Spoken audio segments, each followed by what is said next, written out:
नमस्कार, यूपी की खास डिबेट में आपका स्वागत है। मैं हूं आपके साथ अनंत विश्वकर्मा। उत्तर प्रदेश की सियासत में इन दिनों एनकाउंटर की गूंज कुछ ज़्यादा ही सुनाई दे रही है, लेकिन उससे ज़्यादा सियासत की गूंज है। यहां जाति वाला एंगल खूब चल रहा है। सुल्तानपुर डकैती मामले में एक और एनकाउंटर हुआ है, अब इस पर भी जमकर सियासत हो रही है। दरअसल एसटीएफ ने सोमवार को एक और आरोपी अनुज सिंह को उन्नाव में मार गिराया है। मंगेश यादव के बाद डकैती कांड का यह दूसरा एनकाउंटर है। 5 सितंबर को मंगेश यादव का जब एनकाउंटर हुआ था, इसके बाद से खूब सियासत हुई। अखिलेश यादव ने जाति को लेकर खूब बयान दिए। उन्होंने कहा था कि योगी राज में जाति देखकर एनकाउंटर किया जाता है। यहाँ तक कि राहुल गांधी ने भी खूब सवाल उठाए थे। एनकाउंटर को जाति का एंगल दिया था। वहीं इस बार जिस आरोपी अनुज सिंह का एनकाउंटर किया गया है, उसके पिता ने अखिलेश यादव पर तंज कसा है। अनुज के पिता धर्मराज सिंह ने कहा है कि अखिलेश यादव की इच्छा पूरी हो गई है, अब ठाकुर का भी एनकाउंटर हो गया है। साथ ही उन्होंने सवाल उठाया कि बड़े अपराधियों का एनकाउंटर नहीं हो रहा है, छोटे अपराधियों को एनकाउंटर में मारा जा रहा है। अनुज सिंह अमेठी के मोहनगंज थाना के जनापुर गांव का रहने वाला था। अब इस पर जमकर सियासत हो रही है। 3 तस्वीरें देखिए आप। जब 28 अगस्त को एनकाउंटर हुआ था, उसके बाद एक एनकाउंटर। 5 सितंबर को मंगेश ढेर हुआ था, वहीं 23 सितंबर को अनुज ढेर हुआ है। 28 अगस्त को डकैती हुई थी, आपको बता दें। और इस बार जो एनकाउंटर हुआ, इसके बाद भी सियासत लगातार जारी है। हालांकि जिसका एनकाउंटर किया गया है अनुज सिंह, उसके परिजन ही लगातार आरोप लगा रहे हैं कि ये गलत है, ऐसा नहीं होना चाहिए था। साथ ही अखिलेश यादव पर भी सवाल खड़े कर रहे हैं कि अब उन्हें चैन मिल गया होगा, क्योंकि एक ठाकुर का भी एक एनकाउंटर हो गया। क्योंकि लगातार अखिलेश यादव मंगेश यादव की जाति को लेकर योगी सरकार को निशाने पर लगातार ले रहे थे। वहीं अनुज सिंह के एनकाउंटर के बाद उनके परिजनों का गुस्सा फूटा है। उसके पिता ने कहा कि अखिलेश जी, अब आप खुश हो गए होंगे क्योंकि एक ठाकुर का एनकाउंटर हुआ है। वहीं अनुज सिंह की बहन ने कहा कि उनका भाई निर्दोष था, बेवजह मारा गया है। सुनिए। अनुज प्रताप सिंह मेरा लड़का था। उसका सूरत में सिर्फ एक ही केस था और बाकी सुल्तानपुर में नाम था। पुलिस ने उसको एनकाउंटर करके मृत्यु घोषित कर दिया। हम लोगों को कोई भी जानकारी इस विषय में नहीं। लास्ट में गांव में कब आया था? 3 मई में आया था, 4 जून को गए थे। एक व्यक्ति सरकार लगातार जो है विपक्ष हमलावर था सरकार पर कि एक जाति विशेष को टारगेट किया जा रहा है, एनकाउंटर किया जा रहा है। चलो, अखिलेश यादव जी का इच्छा तो पूरी हो गई। कम से कम ठाकुरों का एनकाउंटर करके उनकी इच्छा की पूर्ति तो हो गई। सर, हम यही कहना चाहते हैं कि पुलिस की वर्दी दी गई है तो उसका गलत फायदा न उठाएं। जिसके ऊपर 36 केस है उसका भी एनकाउंटर करवा देते, जिसके ऊपर 1 केस है बेगुनाह है उनका भी एनकाउंटर करवा दिए हैं ये लोग। अगर इसमें 15 लोग शामिल हैं, 14 लोग शामिल हैं, तो सबका एनकाउंटर होना चाहिए। ये जो दिखाते हैं ना, ये कानून वास्तव में अंधा है। कोई इंसाफ नहीं मिल रहा है। हम लोगों के ऊपर क्या बीत रही है। हम लोगों की माँ भी नहीं है, पिता है हमारे बड़े भाई थे। अगर हमारे पिता कुछ हो गया तो हम लोग सारे कौन थे? हमारे भाई ही तो थे। उन लोगों ने उनका भी बेरहमी से एनकाउंटर कर दिया। तो आपने सुना जिसका एनकाउंटर हुआ, इसके परिजनों का, उनके पिता का, उनकी बहन का क्या कुछ कहना था। अब लगातार सवाल उठाया अखिलेश यादव ने भी। उन्होंने ट्वीट करते हुए कहा कि सबसे कमज़ोर लोग एनकाउंटर को अपनी शक्ति मानते हैं। किसी का भी फर्जी एनकाउंटर नाइंसाफ़ी है। हिंसा और रक्त से यूपी की छवि को धूमिल करना प्रदेश के भविष्य के विरुद्ध एक बड़ा खिलवाड़ है, बड़ा षड्यंत्र है। आज के सत्ताधारी जानते हैं कि वो भविष्य में फिर कभी वापस नहीं चुने जाएंगे, इसलिए वो जाते जाते यूपी में ऐसे हालात पैदा कर देना चाहते हैं कि प्रदेश में कोई भी प्रवेश निवेश ही ना करे।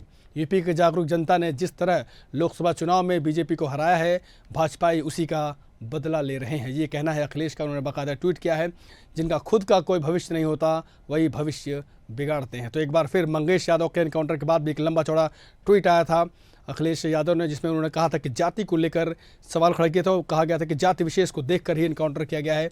और अब अनुज प्रताप सिंह के एनकाउंटर के बाद भी एक बड़ा ट्वीट, लंबा चौड़ा ट्वीट आप देख सकते हैं। उन्होंने कानून व्यवस्था पर सवाल उठाए हैं, साथ ही योगी सरकार पर भी निशाना साधा है।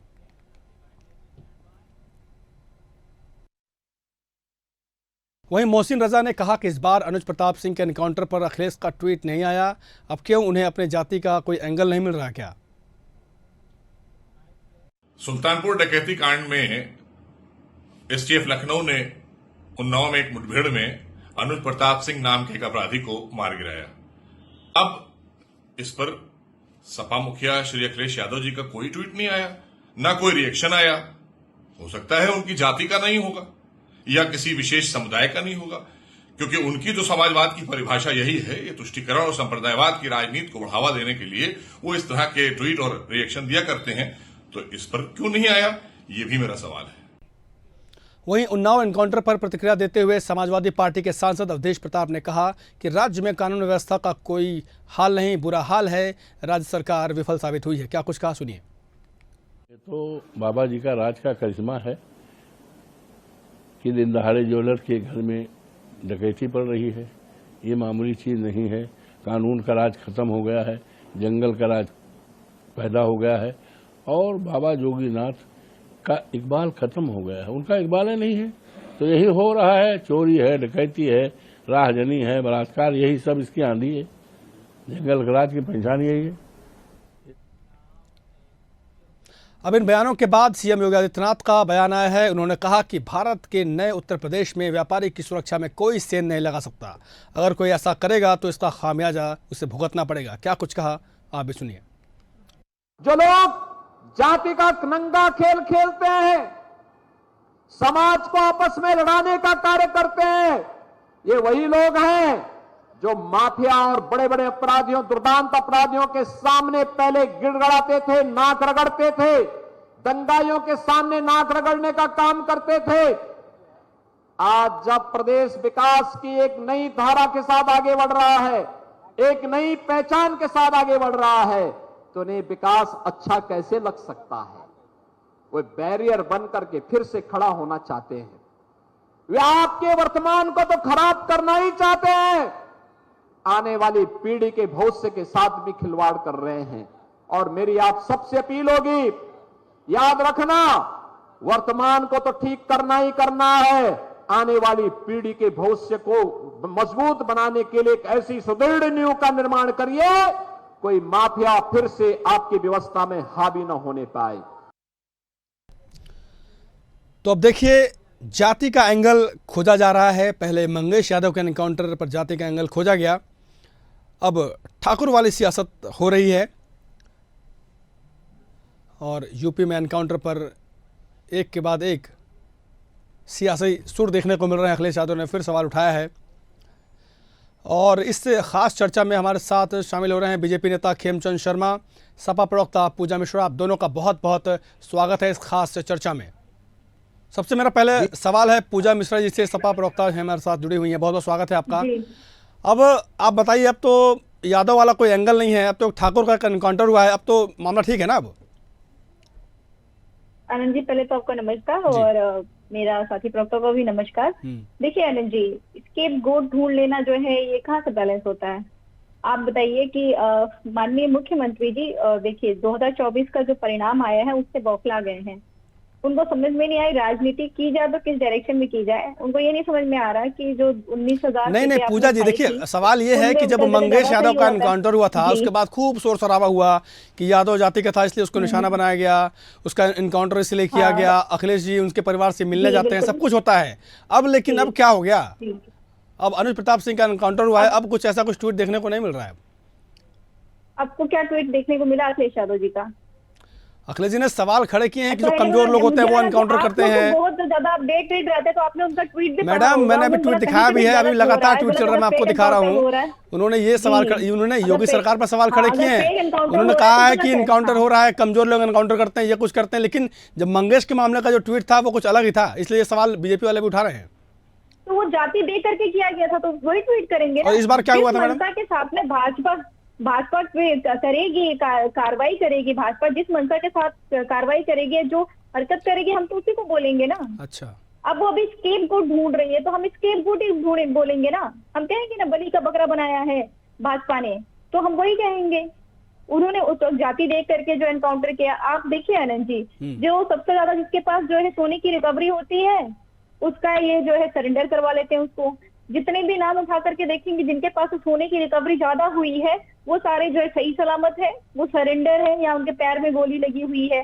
उसके बाद में जिनको एनकाउंटर कर दे रहे हैं वो जो है उनके पास से कुछ नहीं मिला। जैसे मंगेश यादव की ही बात कर लीजिए, जाति देकर के एनकाउंटर किया। उसके बाद में अगर मंगेश यादव के एनकाउंटर पे सवाल ना उठाता तो फिर जो दूसरे यादव को इन्होंने जो है पैर में गोली मार करके पकड़ा तो उसका भी एनकाउंटर कर दिए होते हैं। कई, और ये फिर जो है सरकार, क्योंकि यादव के लेकर के टारगेटेड एनकाउंटर किया हुआ था, सरकार ने ऑब्वियसली किया था, तो इनको लगा कि इससे कैसे बचा जाएगा, तो इसलिए स्केपगोट ढूंढ लिया। अच्छा, मतलब आपका कहना ये है कि योगी सरकार ने अब इस बार उनको डैमेज कंट्रोल करने के लिए ठाकुर का एनकाउंटर किया, ये कह रही हैं आप? बिल्कुल बिल्कुल। अच्छा, चलिए हमारे साथ खेमचंद शर्मा जी है बीजेपी से। देखिए भैया, सपा का तो साफ तौर पर कहना है कि भैया डैमेज कंट्रोल करना था योगी सरकार को, इसलिए मंगेश यादव के बाद जो दूसरा यादव था उसके पैर में गोली मारी। अब इस बार सीधे ठोक दिया है एक ठाकुर को, लेकिन अब उनका ये कहना है कि भैया ये डैमेज कंट्रोल कर रहे हैं बीजेपी वाले। खेमचंद जी नमस्कार, जय हिंद। जी जी। देखिए, नए उत्तर प्रदेश में जाति नहीं देखी जाती।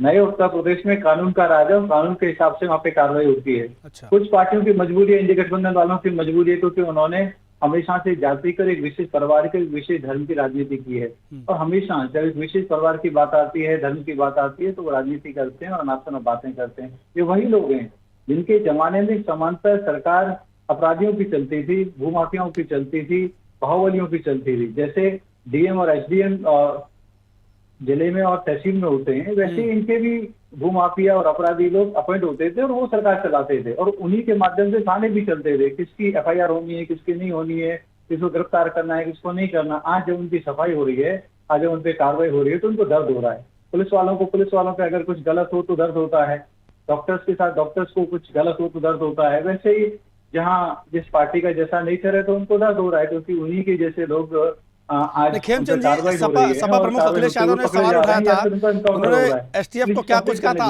आपको पता, उन्होंने बकायदा एक लिस्ट पुलिस वालों को जारी की थी कौन किस खास जाति समुदाय से आता है। नहीं, उसके बाद सवाल खड़ा कर रहे हैं सपा वाले। हमारे यहाँ पे जो गलत कर रहा है उस पर कार्रवाई होती है। अच्छा। अब ये देखिए, अखिलेश जी का देखिए, एक यादव को एनकाउंटर में, क्योंकि अब ये कहते हैं कि किसी को, अरे हमने थोड़ी करा है सरेंडर करने का अधिकार तो सब कोई नहीं किया, कोई भी कर सकता है। अगर आरोप लगा है और आपको लगता है कि आप पे गलत आरोप लगा है, सरेंडर करिए। और आप सब भी इस बार आ सकते हैं, लेकिन आप ये कहें कि नहीं हम अपराध भी करेंगे, हम सरेंडर भी नहीं करेंगे, फिर हम हथियार चलाएंगे, फिर हम पुलिस के साथ मुठभेड़ करेंगे, और फिर कहें कि नहीं भाई हमारे ऊपर ये गलत तरीके से, परिवार के साथ संवेदना हमारी भी है, क्योंकि उन्होंने अपराध नहीं किया है। अभी थोड़ी देर पहले जिनका एनकाउंटर हुआ है अनुज प्रताप सिंह, उनके पिता का भी एक बयान अभी हमने सुनवाया। उन्होंने साफ तौर पर कहा है कि अखिलेश यादव जी अब बेहद खुश होंगे, क्योंकि अब एक ठाकुर का भी एनकाउंटर हो गया है। उनके इस आरोप को आप किस तरह से देखती हैं और क्या कुछ कहना है आपका? अगर उनके आरोप का आप जो है मुझसे बेहतर मंथन कर पाएंगे कि तो आपको पता चलेगा कि मैंने जो बात कही ना कि इन्होंने जो है स्केपगोट ढूंढा है, वही बात वो भी कह रहे हैं कि अगर जो है अखिलेश यादव ने कहा कि जाति देख करके आप एनकाउंटर कर रहे हैं, तो जो है उसको कंपनसेट करने के लिए माननीय मुख्यमंत्री जी ने ठाकुर का एनकाउंटर करवा दिया। जो कमजोर मिले उसको जो है हटा दो रास्ते से और अपने आप को बचा लो। अभी एसटीएफ की बात कर लेते हैं, सीओ साहब जो है नाइट स्लीपर पहन करके एनकाउंटर कर लेते हैं, और उनकी वाइफ जो है महिला आयोग में सदस्य रहती है। ये दिखता है कि कहाँ से आप प्रेरित है।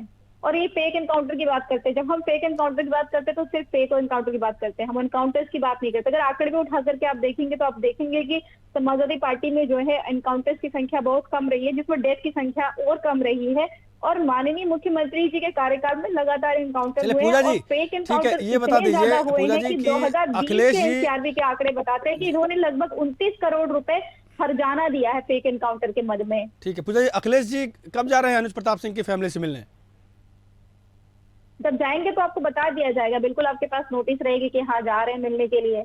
मतलब जाएंगे ना मिलने? आपको प्रश्न पूछना ही नहीं चाहिए ऐसा। बिल्कुल। अरे मैं देखिए, मैं जो सवाल होते हैं मैं वो पूछता हूँ, जो आरोप लगते हैं मैं उसका आपसे जवाब ले रहा हूँ, क्योंकि मंगेश यादव का एनकाउंटर के बाद वो मिलने गए थे उनसे, उनकी फैमिली से, इसलिए मैं ये पूछ रहा हूँ। बहुत सीधा सवाल है कि भाई अब क्या अनुज प्रताप सिंह की फैमिली से मिलने जाएंगे क्या? उनके पिता हैं, उनकी एक बहन है।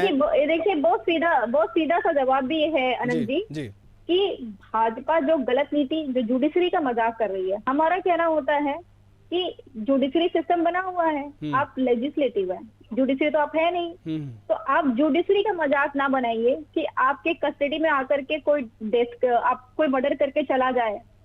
आपकी पुलिस के मनमोही चल रहा है, इनके पुलिस में इनकी सरकार में तो इनके कार्यकर्ता ही सुरक्षित नहीं है। पिछड़ा मोर्चा के महामंत्री जो है कानपुर में एडमिट है, क्योंकि उनको पुलिस वालों ने इतना ह्यूमिलिएट किया कि वो सुसाइड करने के लिए चले गए। वो किसी महिला के मुद्दे को लेकर के महिला के लिए न्याय मांगने के लिए गए हुए थे। तो आप कल्पना कर लीजिए कि जो है यहाँ की पुलिस सिर्फ यही करना चाह रहे उत्तर प्रदेश की नहीं, जहाँ इनकी सरकार है। अब देखिए उड़ीसा में जो है इतने सालों बाद सरकार सत्ता बदली और भाजपा की सरकार आ गई, वहाँ पे क्या हुआ महिला के साथ में? भाई खेमचंद जी, भाई आपके जो शासित बीजेपी शासित जितने भी राज्य हैं वहाँ क्राइम का रेट जो रेशियो है वो बिल्कुल तेजी से, जो सेंसेक्स बढ़ता है ना ऊपर वैसे बढ़ रहा है। ये पूजा जी का कहना है, जो सपा कहना साथ में जो हमारे साथ मौजूद है जी। खेमचंद जी कुछ बोलना चाहेंगे? आंकड़े भी देखेंगे ना तो भी आप देखेंगे कि जो है अपराध में भी वृद्धि उत्तर प्रदेश में ज्यादा है, तो क्या अगेंस्ट अपराध में और वृद्धि है। हाँ नहीं बोलिए खेमचंद जी, बोलिए। हेलो, हाँ बोलिए। देखिए पूजा जी के राज में जब समाजवादी सरकार थी तो वहाँ पे कानून का राज नहीं था। थाने में जब तक समाजवादी पार्टी का नेता, कार्यकर्ता या फिर उनका अधिकारी, पदाधिकारी जब तक फोन करके ना कहे कि भाई इस व्यक्ति की FIR दर्ज करनी है या इसके लिए कुछ कार्रवाई करनी है, नहीं करनी, या फिर किसी को पकड़ भी लिया अच्छे हमारे ऑफिसर ने, तो उसको रिलीज करना पड़ता था। सीधा माफियाओं के कॉल आते थे, माफियाओं के कॉल से यदि बात नहीं। तो सवाल आप पर भी है, आपकी सरकार पर भी सवाल है, क्योंकि अखिलेश यादव जी ने जो ट्वीट करके बाकायदा जो लिस्ट जारी की थी कौन कौन पुलिस कौन कौन खास समुदाय का है, तो सवाल तो आप पर ही बनता है। वो जो लिस्ट जारी की थी वो अपराधियों की जारी की थी, वो किसी जातिगत अपराध या धर्म के आधार पर अपराधी है ऐसा नहीं।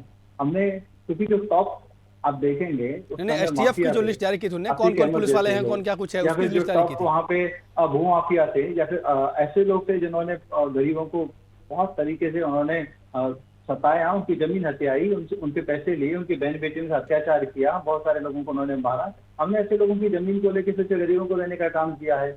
अब कानून वहाँ पे काम कर रहा है, ना कि एक पर्सनल बेनिफिट के लिए या किसी पार्टी के बेनिफिट के लिए, किसी जाति के बेनिफिट के लिए काम हो रहा है। अच्छा, मतलब आपकी सरकार में सबका साथ, सबका विश्वास और सबका विकास हो रहा है। पूजा जी, भाई इनका तो कहना है कि इनकी सरकार पूरी पाक साफ है, ना कोई जाति देखता है ना कोई धर्म देखता है। बाकायदा जो अखिलेश यादव जी ने ट्वीट किया था, जो STF की टीम थी पुलिस वालों की, उसकी बाकायदा उन्होंने एक सीरीज जारी की थी कि कौन किस समुदाय का है। भाई इनका आरोप है कि आपके यहाँ ज्यादा होता था आपकी सरकार में। देखिए अनंत जी, इनके सरकार में जो भी चीजें हो रही है ना, जैसे 2024 में इनको कम सीटें मिलना, वोट कम आना, इनका घबराहट होना कि बाई इलेक्शन आ जाएंगे, इस सबके लिए समाजवादी पार्टी जिम्मेदार है। जिस कदर से समाजवादी पार्टी को जिम्मेदार ठहराते चले आ रहे हैं, जनता भी ये जिम्मेदारी समाजवादी पार्टी को उठाना है, तो ये क्यों जिम्मेदार पद पे बैठे हुए हैं? इनको जिम्मेदारी से मुक्त देगी जनता कि जिम्मेदार तो समाजवादी पार्टी बात कर रहे थे कि जो है समाजवादी पार्टी में माफिया, आप टॉप 10 माफियाओं का लिस्ट दे दीजिए। अभी आपकी सरकार है, आप टॉप 10 माफियाओं की लिस्ट जारी करिए, आपको जानकारी हो जाएगी कि आपकी पार्टी में कितने माफिया है। आप बताइए, विनीत सिंह अभी आप पैरों पे निकाले हुए हैं राम रहीम को, और वहाँ पे जो जेलर से जिस जेल में राम रहीम रहा करते वहाँ पे जो जेलर से 6 बार पैरोल दिए, आपने उनको अपनी पार्टी में लेकर के स्वागत किया है। ये बगल की विधानसभा है बनारस में, वैभव श्रीवास्तव जो है BHU की जो छात्रा का रेप करते हैं, उनका माला पहना करके स्वागत करते हैं। आप लोग कहाँ दिख रहे हैं? आप सिर्फ ये देख रहे हैं कि हमारी सरकार नहीं बन पा रही है, हम चुनाव में गलत परफॉर्म कर रहे हैं, जनता हमारा समर्थन नहीं कर रही है। अब उसके लिए हम जाति धर्म देख करके राजनीति करेंगे? ये कह रहे धर्म नहीं देख रहे हैं आनंद जी, अगर धर्म नहीं देख रहे हैं, सवाल पूछूं? अगर आपको लगता है कि आपका एनकाउंटर हो सकता है तो आप सरेंडर कर दो, कौन आपको रोकता है? भाई अपराध हुए कई दिन हो गए, तो उपचुनाव होने वाले हैं, 10 सीटों पर उपचुनाव होने वाले हैं। खेमचंद जी, आप पुलिस लेके गई, पुलिस कस्टडी में रखी हुई, 3 दिन बाद कर दी। नहीं, आपके पास सरेंडर करने के बहुत मंगेश यादव को पुलिस जेल में पहले गिरफ्तार करती है, उसके बाद वीडियो जारी हुआ था इसका। आप रिकॉर्ड और यही बात जो है अभी सरकार में उसकी बहन का जो वीडियो वायरल हो रही है, वो कह रही है कि 2 दिन पहले उठा करके ले गए थे, और वो लोग परेशान थी, अब्दुल भाई का पता नहीं चला, एनकाउंटर कर दे, जिस तरीके से मंगेश से किया था। आप पुलिस उठा करके ले जाएगी और उसके चार्ज पर एनकाउंटर करने के लिए कैसे सेंटर करेंगे, बताइए आप? जो उत्तर प्रदेश के निवासी हैं, आपकी पुलिस अनंत जी एक चीज हो रखी है, पुलिस सिर्फ और सिर्फ मुख्यमंत्री को प्रसन्न करना जान रही है कि किस तरीके से मुख्यमंत्री जी प्रसन्न होंगे। इनके मैं बार बार कह रही हूँ कि इनके ही पिछड़ा मोर्चा के महामंत्री, ठीक है, उनके साथ में पुलिस उतारना करती है। क्यों करती है? क्योंकि पिछड़ा मोर्चा के उनको पता है कि कर लो, कोई बात नहीं है, माननीय मुख्यमंत्री जी प्रसन्न हो जाएंगे। इनके जो महिला मोर्चा की जो है अध्यक्ष वोट बैंक का मामला है क्या? थाने में बैठ करके हेमचंद जी, वोट बैंक का मामला लग रहा है, जैसा कि पूजा मिश्रा जी कह रहे हैं। इनकी पुलिस पर पकड़ने जाती है, पुलिस की दीवार खाप करके भाग जाते हैं, क्योंकि कोई फर्क नहीं पड़ता। माननीय मुख्यमंत्री जी को पसंद करना सबसे जरूरी है, बाकी चीजों को देखने के बजाय। अच्छा सुनिए ना खेमचंद जी, एक सवाल मैं कर लेता हूँ एक बार। खेमचंद जी, जाति वाला ठीक मामला, ठीक है, सुनिए ना, 10 सीटों पर उपचुनाव होने वाले हैं, क्या इस बार जैसा कि लोकसभा चुनाव में जो सीटें थोड़ी खिसक गई थी, उपचुनाव में जो हार का डर है क्या आप लोगों को? खेमचंद जी, महिलाओं तक अपने एनकाउंटर किया है 2014 में हमारे पास एक भी केस नहीं है, ऐसी महिलाओं का एनकाउंटर किया है अभी तो 6 महीने भी नहीं हुए। केसेस नहीं है, 5-5 लाख रुपए आपने हजाने भी दिए हैं। 29 करोड़ जो उत्तर प्रदेश का रेवेन्यू आपने सिर्फ हजाने में दिए हैं फेक एनकाउंटर में। लगातार हम लोगों ने पहले सिस्टम को सुदृढ़ किया, मजबूत किया, बेहतर किया, रिपेयर किया। अच्छा चलिए ठीक है, सुनिए ना एक सवाल, अब आखिरी मैं कमेंट लेता हूँ, वक्त की थोड़ी कमी है। जीरो टॉलरेंस पॉलिसी हमारी पूजा जी कि हम अपराध को टॉलरेट। आखिरी एक सवाल ले लेता हूँ, खेमचंद जी थोड़ा रुक जाइए। जी पूजा जी, आखिरी सवाल के वक्त की थोड़ी कमी है, क्या आपको सच में ये लगता है कि अब क्योंकि उपचुनाव आने वाले हैं, 10 सीटों पर उपचुनाव है, बीजेपी को कहीं ना कहीं हार का डर है, तो इस तरह के जो जातिगत समीकरण जो बैठा रही है जो है इनकाउंटर के माध्यम से, जैसा कि आप लोगों का आरोप है, तो क्या सच में ऐसा हो रहा है क्या? बिल्कुल हो रहा है। हाथ कंगन को आरसी क्या, पढ़े लिखों को फारसी क्या। अभी आप देखिएगा जो जिस तरीके से जांचें चल रही है, मैं 2020 का आंकड़ा बता रही हूँ कि इन्होंने 2020 में एनसीआरबी की रिपोर्ट बताती है कि 28 करोड़ 77 लाख रुपए हजाने दिए जा चुके हैं फेक एनकाउंटर के मद में। फेक एनकाउंटर के मद में 5-5 लाख रुपए देते हैं ये, और इन्होंने ऐसे एनकाउंटर के मुस्लिमों के सबसे ज्यादा एनकाउंटर किए हैं जिनके ऊपर कभी कोई केसेस ही नहीं रहे। और आप देखिए इनकी घबराहट की 10 विधानसभा में बाई इलेक्शन होना है और बड़े बड़े 30 मंत्रियों को आप साइड भी कर दीजिए ना, तो भी माननीय मुख्यमंत्री जी खुद मिल्कीपुर और करहल की सीट लिए हुए हैं। माननीय डिप्टी सीएम भी 2 सीट लिए हुए हैं, 2-2 सीट डिवाइड, 2-2 विधानसभा डिवाइड कर दी गई है, ताकि आप लोग जो है जाइए वहां पे चुनाव अच्छी तरीके से होना चाहिए, आपको सीटें मिलनी चाहिए, आप जीतना चाहिए, क्योंकि इन्होंने कार्य नहीं किया हो ना कार्य करने की इच्छा रख रहे हैं। ये सामान्य में धार्मिक उन्माद लाने का प्रयास इसीलिए कर रहे थे ताकि जो है धर्म के नाम पे लड़ाई हो और फिर हम फायदा ले सके। और एक ही व्यक्ति, एक ही परिवार के सदस्य वहाँ पे सर्वोपरि हैं और ये अधिकार समझते हैं। हमारे यहाँ पे सभी कार्यकर्ता हैं, चाहे वो मंत्री हो, मुख्यमंत्री हो, जब चुनाव होता है तो ये हमारी सबकी कंबाइंड रिस्पॉन्सिबिलिटी होती है और उसमें सब काम करते हैं। आदरणीय प्राइम मिनिस्टर मोदी जी अपना योगदान देते हैं। तो इस तरीके की बातें करना कि मुख्यमंत्री ने 2 सीटें, अरे कार्यकर्ता है, कार्यकर्ता अपनी अपनी जगह जिम्मेदारी बैठी हुई है। हमारे यहाँ पे ये थोड़ी कि नहीं अखिलेश जी और बांटेंगे तो इसी परिवार में 5-5 एमपी बना देंगे और राष्ट्रवाद भी उसी परिवार में देंगे। पार्टी की ठीक है, आप लोग के आरोप होने वाले नहीं है, मुझे ऐसा लगता है, क्योंकि हमारे यहाँ पे उपचुनाव जाहिर सी बात है कि 10 सीटों पर उपचुनाव है तो लांछन का जो दौर है वो लगातार जारी रहेगा। ठीक है, खेमचंद जी और पूजा मिश्रा जी, आप दोनों का बहुत बहुत शुक्रिया। थोड़ा माफी चाहूंगा, वक्त की थोड़ी कमी है। इस खास चर्चा में आपको शामिल होने का बहुत बहुत शुक्रिया आप दोनों का। तो सियासत तो भरपूर हो रही है, जात न पूछो एनकाउंटर की, लेकिन यहाँ पर जाति का एंगल जो है वो कहीं ना कहीं निकल कर सामने आ रहा है। चाहे वो सपा आरोप लगा रही हो, चाहे बीजेपी के नेता कुछ कह रहे हों, लेकिन कुछ ना कुछ तो एंगल ज़रूर है जिसे कि तलाशने की ज़रूरत है। फिलहाल इस खास चर्चा में इतना ही, लेकिन खबरों के तमाम अपडेट के लिए आप देखते रहिए इंडिया हेड। नमस्कार।